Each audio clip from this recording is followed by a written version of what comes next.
हाँ भाई, तो आज का टॉपिक क्या है बच्चों? देखो भाई, अपना है आज का प्रोटोकॉल। आज का टॉपिक इंटरनेट प्रोटोकॉल। तो कोई बता सकता है व्हाई इंटरनेट प्रोटोकॉल? क्या है internet protocol? What is this? ये है क्या? सेट ऑफ रूल्स, नियमों का एक सेट, इसके इंटरनेट को यूज करें। देखो, सबसे पहले मैं एक बेसिक थ्योरी से स्टार्ट करूं। बेसिक थ्योरी क्या? कि जब भी आप किसी भी प्रकार के इंटरनेट का उपयोग करते हैं, जब भी आप किसी भी प्रकार के एक इंटरनेट का उपयोग करते हैं, तो आप एक रूल से गुजरते हैं और उस रूल्स को क्या कहते हैं? Internet protocol. तो इंटरनेट प्रोटोकॉल का आविष्कार क्यों हुआ, कब हुआ, कैसे हुआ, ये सारी चीजें मैं इस क्लास में आपको बताऊंगा। तो सबसे पहले चीजें समझिए। पहली चीज क्या है? जब भी आपने इंटरनेट पढ़ना शुरू किया था, तो मैंने कहा 1969 के अराउंड इंटरनेट का आविष्कार हुआ।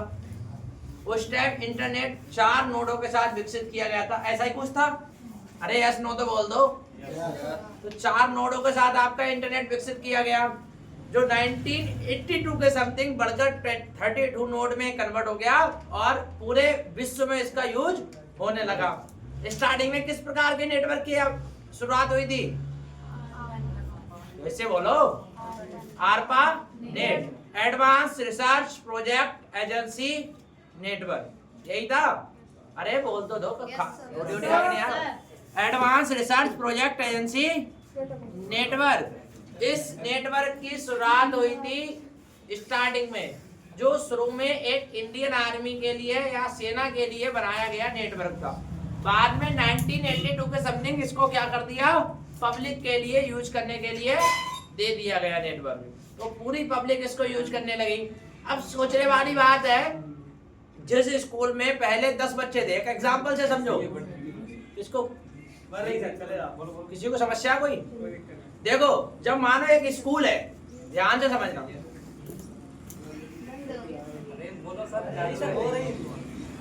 स्क्रीन बंद हो गई ना? एक स्कूल है, एक स्कूल के अंदर 10 बच्चे हैं, 20 हुए, 50 हुए, तो क्या उतने नियम होंगे? और फिर उसी स्कूल के अंदर 1500 बच्चे हो गए, तो क्या नेम चेंज करने पड़ेंगे? तो जिस प्रकार से किसी भी कॉलेज में 100-200 बच्चों पर कम नियम होते हैं, और वहीं उसी कॉलेज में अचानक से 2000 बच्चे आ जाए, तो टीचर्स भी अधिक हायर करने पड़ेंगे। जहां पर 100 बच्चों पे 5 टीचर थे, वहां पर 2000 हो जाए बच्चे, तो एकदम 50 टीचर हायर करने पड़ेंगे। साथ ही साथ उन बच्चों को कंट्रोल करने के लिए क्या बनाने पड़ेंगे? रूल्स। क्योंकि 2050 बच्चों पे तो आप नजर रख सकते हो, 100 पे आप नजर रख सकते हो, पर जहां 2000 होते हैं उन पे एकदम नजर नहीं रख सकते। तो उनको नजर रखने के लिए क्या बनाए जाते हैं? नियम्स, रूल्स, सेट ऑफ रूल्स। एक रूल्स का पूरा सेटअप बनाना पड़ेगा। भैया 8 बजे छुट्टी होगी, 8 बजे आना है आपको, 8 बजे गेट क्लोज हो जाएगा, 2 बजे हम छुट्टी कर देंगे, 12 बजे आपका लंच होगा, है कोई बच्चा बाहर नहीं जाएगा। तो ये नियम कब बनते हैं? According your traffic. जब भी आपके पास किसी भी चीज का ट्रैफिक बढ़ रहा है, आप अपना रूटीन बनाना चाहते हो, तो क्या बनाते हो? रूल्स। तो इसी प्रकार से जब 1982 के समथिंग इंटरनेट को पूरे विश्व में विकसित कर दिया गया, पूरे विदेशों में, देशों में, कई देशों में से बांट दिया गया, तब क्या हुआ? लोगों का ट्रैफिक धीरे धीरे बढ़ना शुरू हुआ। 1, 2, 3, 4, 5, 6 लाखों वेबसाइट बनी। जब बहुत सारी वेबसाइट बनी, तो बहुत सारे लोग बहुत सारी तरह से क्या करने लगे? कम्युनिकेट। तो कोई कहानी नहीं है, ये आपको मैं समझाना चाह रहा हूँ इंटरनेट के रूल्स कब बने। अगर आपको ये चीज समझ में नहीं आएगी, तो आप ये नहीं समझ पाओगे प्रोटोकॉल क्यों बना, आप ये नहीं समझ पाओगे प्रोटोकॉल क्या, और कोई फायदा नहीं इस प्रोटोकॉल का पढ़ने का। पूरी क्लास आप ये बैठी है, तो एक बात समझ लो, अगर आपको यही नहीं पता प्रोटोकॉल की डेफिनेशन क्या रही है, तो आपको इस प्रोटोकॉल का पढ़ने का कोई फायदा नहीं है। तो पहले समझो। तो ये क्या हुआ? बहुत सारे लोग इंटरनेट पर वेबसाइट बनाने लगे, बहुत तेजी से वेबसाइटें फैलने लगी। तो वेबसाइट जब बहुत सारी फैलने लगी, तब क्या हुआ? इंटरनेट सर्विस प्रोवाइडर का निर्माण किया गया। IPS, इंटरनेट सर्विस प्रोवाइडर के, इंटरनेट सेवा प्रदाता का निर्माण किया गया। DNS लागू किए, डोमेन नेम सिस्टम लागू किए, और क्या किया लागू? इंटरनेट प्रोटोकॉल्स, जिससे आप आसानी से इंटरनेट एक्सेस कर सकते थे।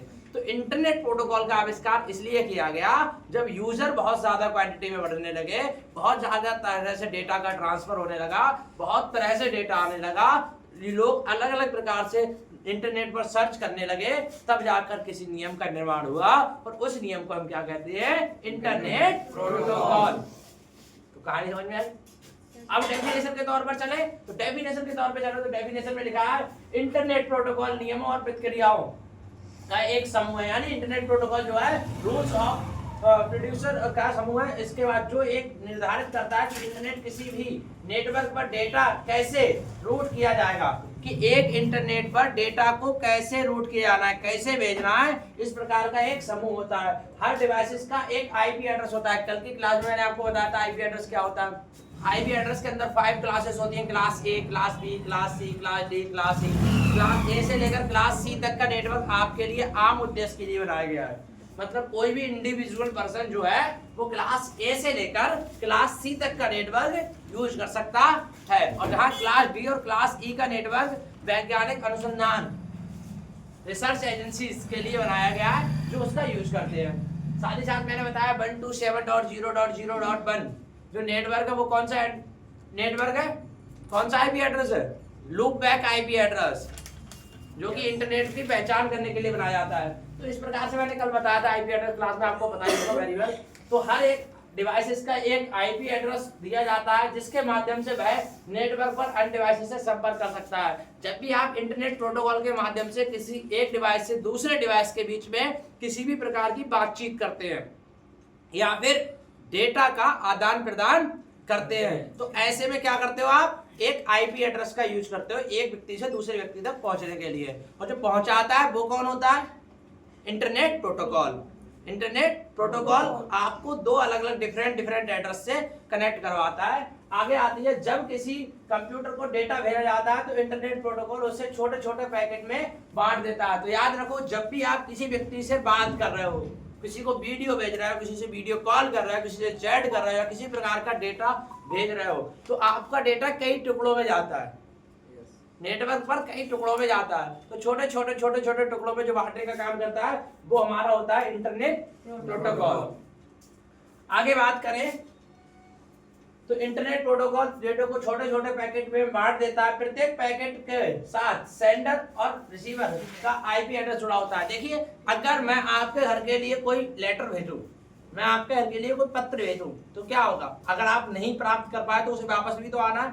तो जब भी कोई भी हम ईमेल के द्वारा या इंटरनेट के द्वारा कोई भी मैसेज को डिलीवर करते हैं तो उस टाइम दो प्रकार के एड्रेस भेजे जाते हैं, एक तो भेजने वाले का एड्रेस, दूसरा प्राप्तकर्ता का एड्रेस। तो जब भी इंटरनेट प्रोटोकॉल पे हम कोई भी के माध्यम से कोई भी डेटा को सेंड करते हैं तो रिसीवर एंड सेंडर दोनों का ही एड्रेस हमारे उसके साथ अटैच होके जाता है। आगे लिखा है कि ये पैकेट नेटवर्क पर विभिन्न रास्तों से होकर डेस्टिनेशन तक पहुंचते हैं और वहां जाकर दोबारा जोड़े जाते हैं। देखिए, जो भी होता है हमारा डेटा वो हमारा कई प्रकार के रूट से चेंज होकर जाता है, जैसे फायरवॉल हो गया, सर्वर्स हो गया, बीच में कई जगह से होके जाता है, डेटा तो पहुंचता है आपके पास। आगे लिखा है ये प्रोटोकॉल ट्रांसमिशन, ये प्रोटोकॉल टीसीपी के साथ मिलकर काम करता है। यानी जो प्रोटोकॉल होता है वो ट्रांसमिशन कंट्रोल प्रोटोकॉल के साथ करता है। देखो, आईपी दो ही प्रकार के होते हैं, एक आईपी और एक टीसीपी आईपी। आईपी का मतलब होता है इंटरनेट प्रोटोकॉल और टीसीपी को आईपी का मतलब होता है ट्रांसमिशन कंट्रोल प्रोटोकॉल। ये दो ही प्रकार के प्रोटोकॉल होते हैं जो डेटा का आदान प्रदान कराते हैं। इंटरनेट प्रोटोकॉल हो गया ट्रांसमिशन कंट्रोल प्रोटोकॉल के साथ काम करते हैं, जहां टीसीपी ये सुनिश्चित करता है कि डेटा पैकेट सही क्रम में बिना गलती के पहुंचे। जो टीसीपी आईपी होता है वो ये सुनिश्चित करता है क्या है, जो हमारा डेटा है वो बिना गलती के सीधा पहुंचे, और वहीं आईपी उन्हें एक रास्ता दिखाने का काम करता है। देखो, टीसीपी क्या करता है, आपकी डेस्टिनेशन ठीक ठाक रहे, जो पता है वो ठीक ठाक रहे, सही से डेटा पहुंच जाए, उसका काम करता है। और आईपी क्या करता है, आपका एड्रेस सही रहे, इस पे काम करता है। तो टीसीपी आईपी मिलकर ही डेटा होता है। तो दोनों मिलकर टीसीपी आईपी मॉडल का निर्माण करते हैं जो इंटरनेट की एक रीढ़ है। मतलब कह सकते हैं कि बैकबोन, पूरा एक नेटवर्क जो है वो किसी एक चीज पे जुड़ा हुआ है, वो चीज क्या है हमारी TCP IP, transmission control protocol और internet protocol. Internet protocol is a IP address, transmission control protocol यानी डेटा को इकट्ठा करने का स्थान, डेटा को सही से रखने का स्थान। आगे बात करते हैं, एक सरल शब्दों में इंटरनेट प्रोटोकॉल की एक डाक प्रोटोकॉल सिस्टम है जो कि हर घर का पता होता है, जहां पत्र पहुंचता है वैसे ही हर कंप्यूटर का आईपी एड्रेस होता है। सीधी सीधी बात मैं अगर कह दूं कि बिना आईपी एड्रेस के कोई भी डेटा सेंड नहीं होगा। ये सारी चीजें आपको समझ में आ गई? किसी को कोई समस्या?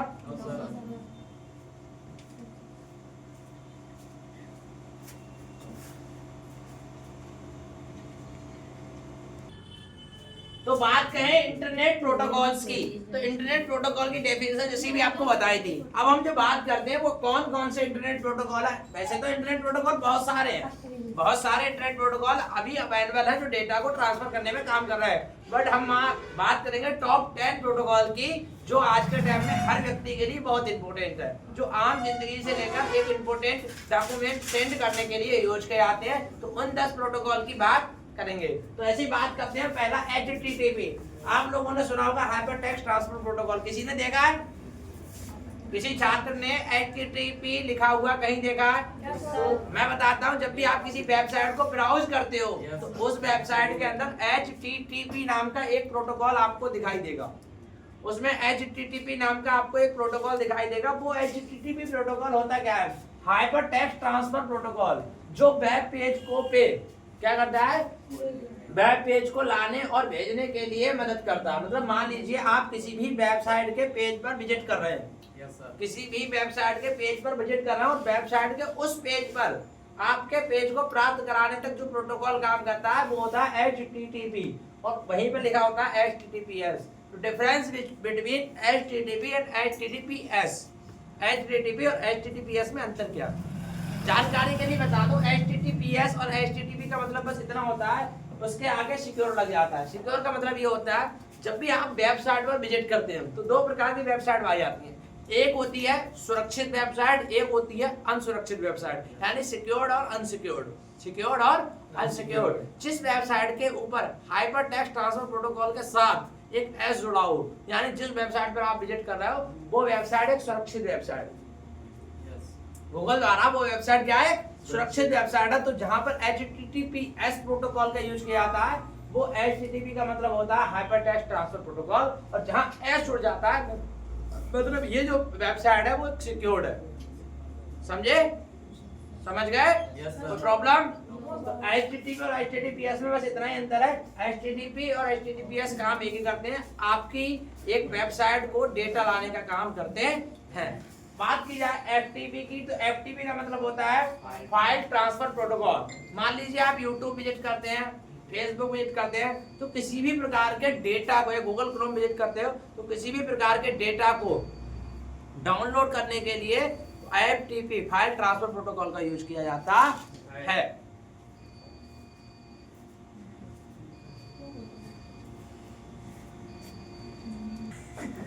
तो बात कही जाए SMTP की, तो SMTP जो होता है वो एक सिंपल मेल ट्रांसफर प्रोटोकॉल होता है। जब भी ईमेल के द्वारा कोई भी फाइल भेजनी हो, ईमेल के द्वारा कोई भी फाइल भेजनी हो, तब हम एक ऐसे प्रोटोकॉल का यूज करते हैं, उसका नाम होता है SMTP। SMTP जो होता है वो ईमेल फाइल भेजने के लिए उपयोग किया जाने वाला प्रोटोकॉल होता है। बात की जाए POP3, post office protocol version 3, post office protocol version 3, ये क्या करता है? सर्वर से कोई भी फाइल हमें प्राप्त कराने तक की मदद करता है। जब हमारा सर्वर होता है, उस सर्वर से हम कोई भी फाइल प्राप्त करें तो क्या करते हैं हम? POP3, post office protocol version 3 का उपयोग करते हैं।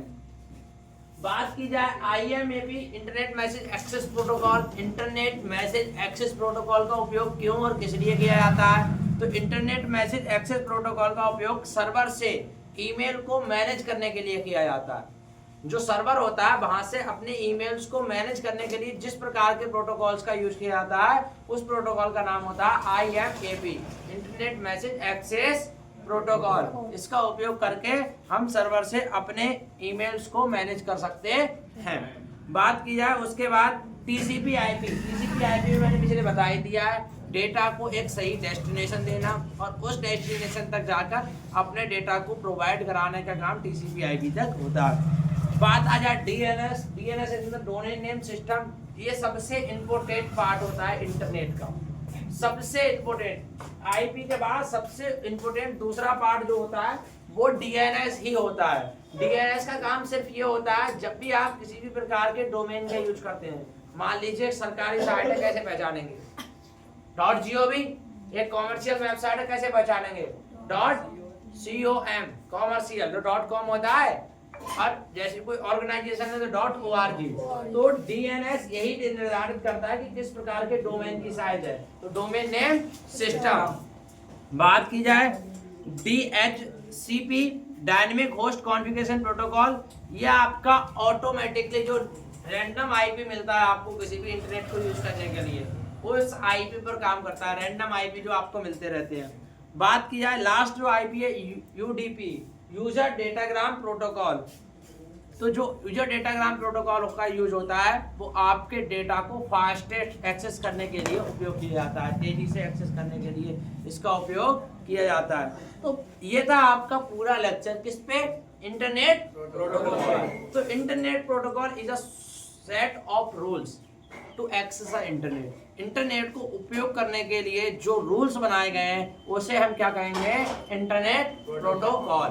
ऐसे आपको इंटरनेट प्रोटोकॉल याद रखने हैं। बहुत सारे इंटरनेट प्रोटोकॉल आपके पास आते रहेंगे, जैसे एसएमटीपी, यूडीपी वगैरह आपकी क्लासेस में मुझे आते रहेंगे। अगली क्लासेस के अंदर आपको मिलेगा OSI, ओपन सिस्टम इंटरकनेक्शन। तो आज के लिए बस इतना ही, मिलते हैं अगली क्लास में। ओके।